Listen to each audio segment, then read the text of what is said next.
gumana, ay gumana ito, ay maliit lang to pero napakalaking tulong na dito. Maliit lang to, electric pa na to pero napakalaking tulong dito sa Kalawan. dito sa kanyang kwarto. Maliit.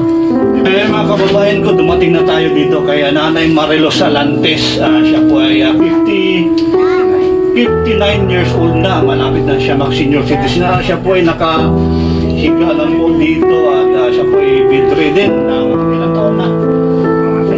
10 years na bedridden. Nahulog daw siya sa hagdanan.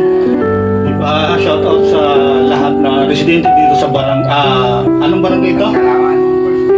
Nagkalawan, barangay 17. Barangay 17. Barangay 17? Anong barangay?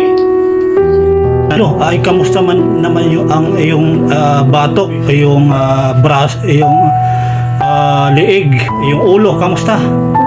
Medyo nawala na yung sakit. Bakit ano bang nangyari niyan dati? Sakit na kaya rin. Masakit pag lumilingon ka? Saan? Sa batok. Pati palingon nga. Oh, kabila. Ngayon, Gumaan. ha? Gumaan. Nawala ba? Meron. Nawala yung sakit? May nawala na.